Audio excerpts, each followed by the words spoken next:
Good morning. Ito na naman ako. Ngayon, today we will test INGCO 220 amps inverter MMA welding machine. Ito siya. Pagka bili mo, meron siyang warranty and yung complete. And may kasama siyang libreng ganito. Libre ito. Free. Ang store niya si Buildmate ulit. Yung dati. So ito na ang ating welding machine. INGCO 20 amps LED display.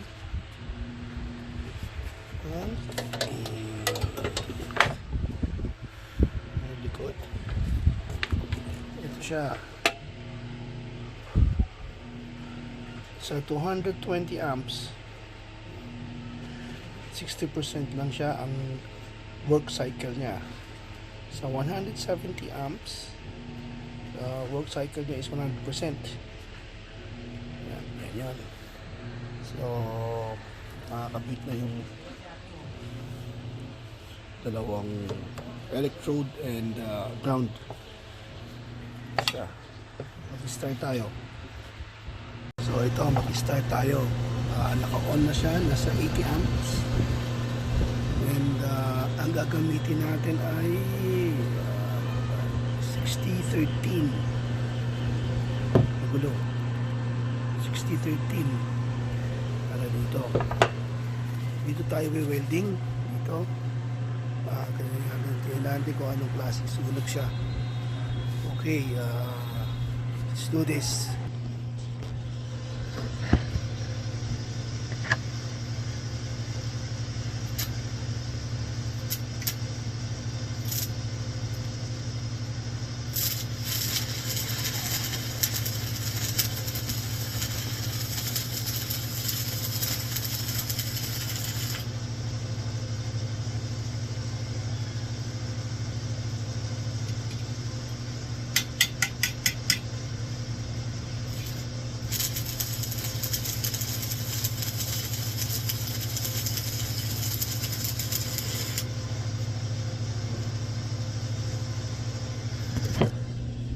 Masyadong malakas, masusunog.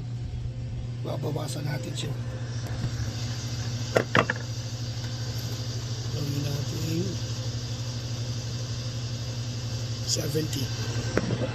Lumipat tayo sa 70. Sabi na kasi 80.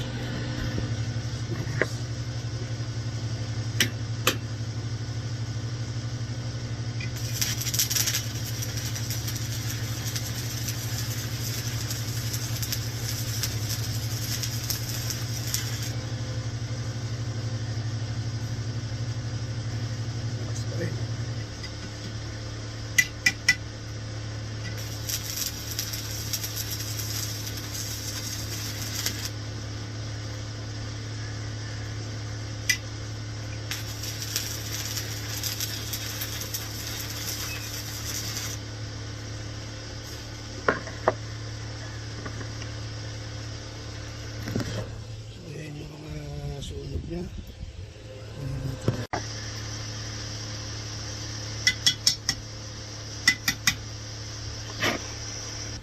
So, disclaimer lang po hindi ako professional welder. Ako'y DIY lang. So, ito yung nagawa ko. Medyo hindi siya ganun kagandahan pero test lang naman tayo ng ng INGCO welding machine. Mag-try po tayo ng iba.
Yan, maganda naman yung kanyang sunog.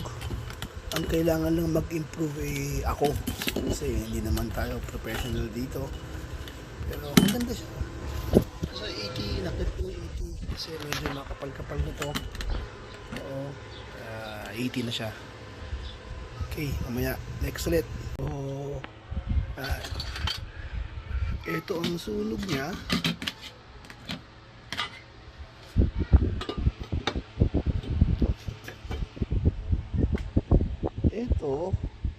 Ito,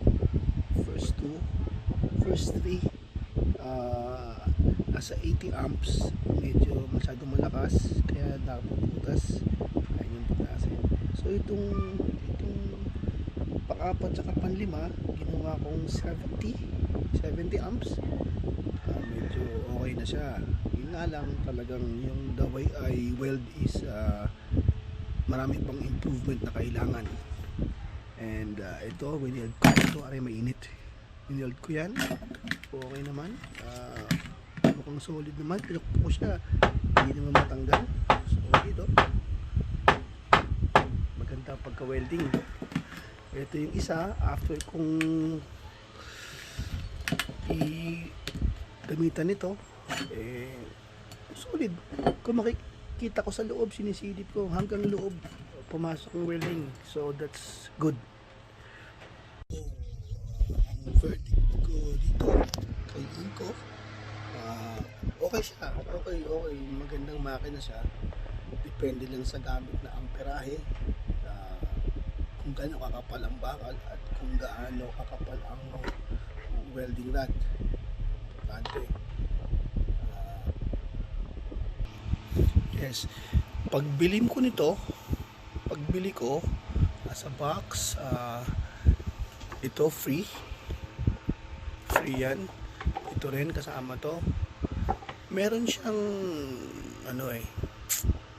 parang mask na plastic na may kasamang salamin, pero yung salamin niya dumating basag, kaya wala na, tinabi ko na, hindi ko na ginagamit. So basically okay to, pasado sa akin to. Ako na lang ang kailangan mag-improve. Hopefully sa next video ko regarding welding, marunong na ako. That's it for now.